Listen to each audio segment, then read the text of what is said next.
Bear with me. Just one sec. Yeah.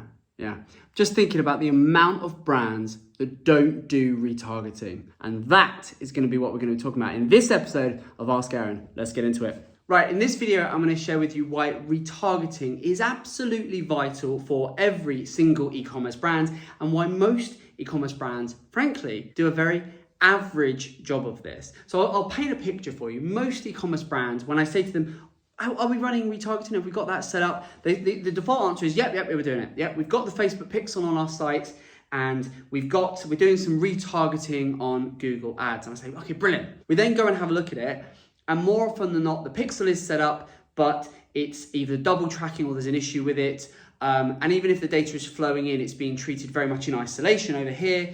And then we've got the Google tag, which often has a myriad of different technical issues with it, but crucially, assuming everything is set up correctly, which is, most brands have got it set up, the way that the retargeting is being leveraged is we're running some generic ads and it's just a little bit unimaginative. And what I want to get across in this video is I want to try and implore you to just be creative when it comes to your retargeting, because look, let's assume most brands are doing a kind of a basic level of retargeting, right?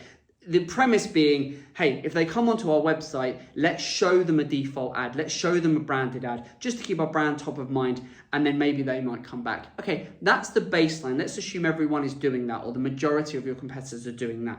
What we've got to ask ourselves is, how do we raise the bar? How do we kick things on and actually have a little bit more fun with it and actually get across our personality, get across who we are as a brand and our USP? And I think all too often, remarketing in retargeting is just thought of as just like it's another sort of tick on the, oh yeah, we've done that, bang, we've got it ticked off the list. If you actually take the time to think about it and be creative and work out how can you get across your core message and have a bit of fun and interject a bit of personality and get across your tone of voice, and also play into the promotions and to the incentives and add a bit of scarcity in there if you're running different offers and discounts and promotions, and leverage what is currently happening within your business and focus in on getting across some core messaging and actually planning that out in a bit of what we would call an evergreen funnel. So think about your typical customer, and this is where understanding who buys your product, with what frequency they buy your product, what is the consideration phase for someone buying your product, from first to last interaction, from first interaction with the brand to when they buy the product. What does that look like? Do you know which platforms they're interacting with? So they might do a Google search, you might come up, then they might click an ad, they might see you on social because you're retargeting them, then they might come back, they then do a branded search, then you pop up via Google's display network, then you see you in shopping ads. All of those interactions across a 2, 3, 4, 6 week time frame. Have you taken the time to map that out, to plan that out? Because if you haven't, that is key to understand. And then within that, once you understand your typical customer, then you can start to work out, which messages are going to resonate most at what time? And I'll give you an example of this. So our team are working with one of our clients at the moment, and we are working out and mapping out the difference between the online customer and the offline customer. Now, in reality, that could be one and the same customer, but the marketing touch points, the way we're able to retarget, to keep the brand top of mind, but serve them the message that's really going to resonate with them when they have been online and are now considering going to a store, or vice versa, is very different. And understanding and trying to map that. Now, you won't always get it right, of course you won't. Every customer will have a slightly different, but if you can think about it like an evergreen funnel and think, okay, after the first interaction, this is probably where they're at in terms of their thought process, the questions they've got, the what they're going to want to know. And this is where you can incorporate, as via your retargeting, a little bit of content marketing. So you can point them towards some guides, some resources. You can have some fun and you can point them towards different content at different stages. Do you see how you can just start to have fun with it rather than it being so one-dimensional of, here's a branded ad, go back to our homepage, please. I'm not going to get into the whole dynamic side of dynamically serving products, because that's a different topic altogether in terms of being able to leverage the commerciality of our product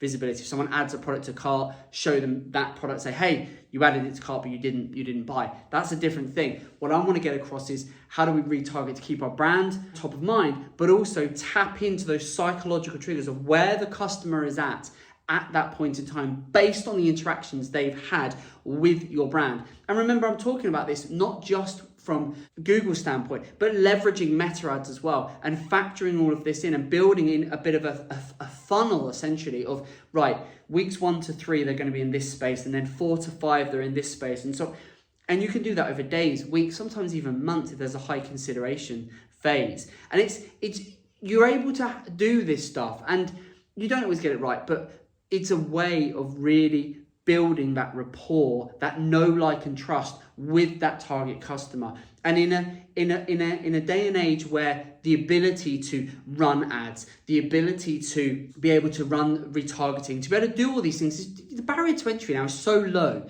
But what so many people do is just kind of, it's one and done, and then they move on. For the brands that we work with, where we sort of challenging the status quo and we're saying, well, what else could we do? How could we have more fun with this? What else could we do? How can we tap into that person? And and then it feeds into our ability to actually change the narrative and the messaging within your actual ads, because you can take those and you can just pop up with a message or a core brand statement that is going to capture that person at the exact moment where they are. And this will be different for, there's so many brands I'm thinking of that we're doing this for, so I can't give away any exact specifics, but hopefully you get the idea of the sort of things you can do, because there are just so many ways to get creative about it. And just think, right, retargeting, yes, but what are the assets we've got? What is the suite of things we're already doing across the different things?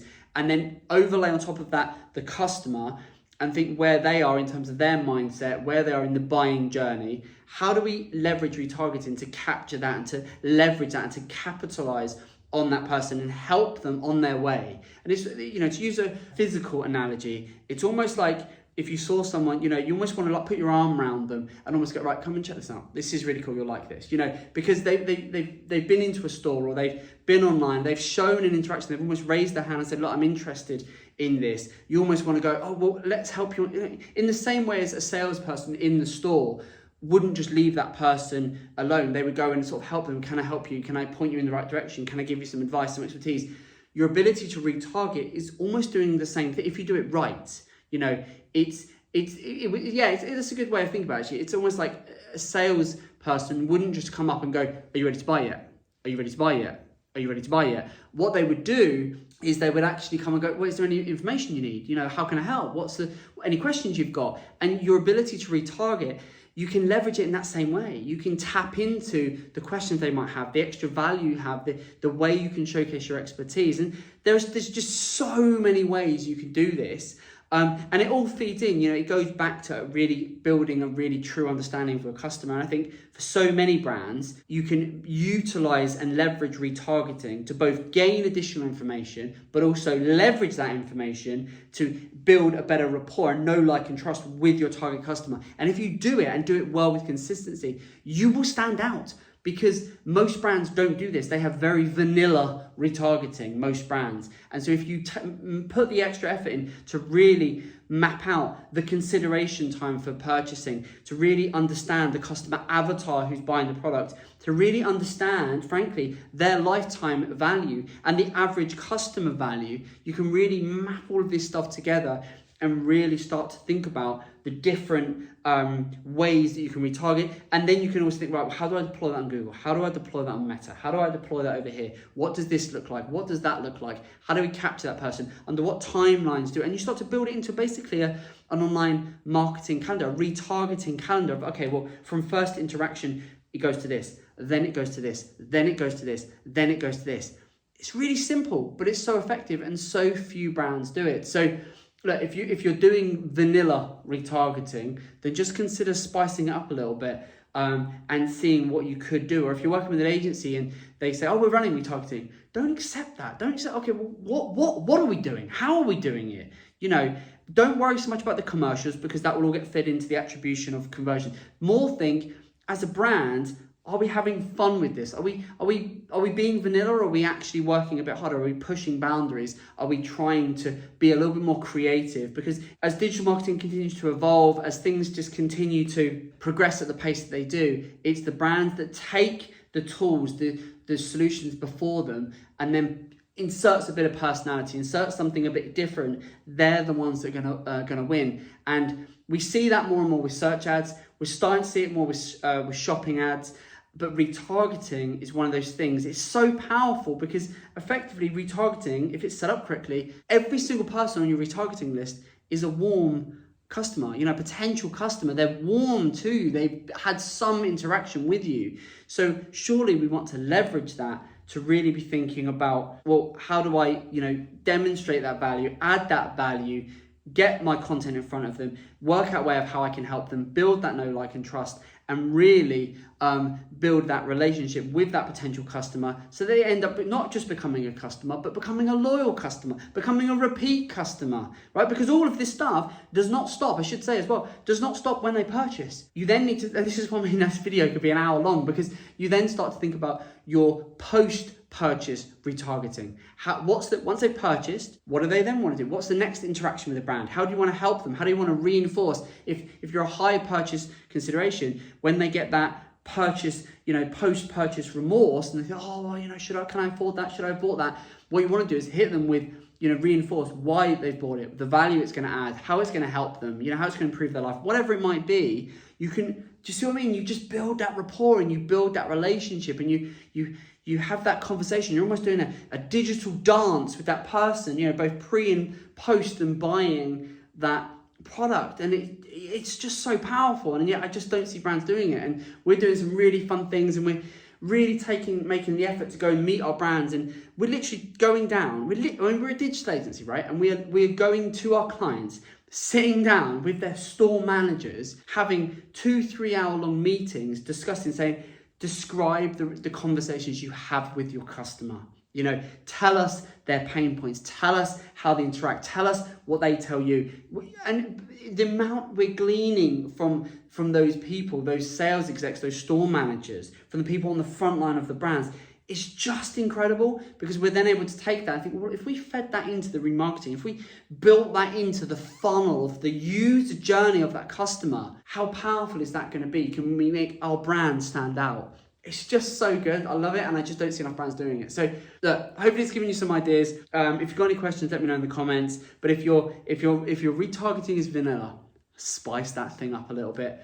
And hope it's useful. If you've liked this video, found it useful, found it a bit different, then give me a like. I'd really appreciate that. And if you haven't already, do subscribe, and we'll see you on the next one. Thanks so much. Take care.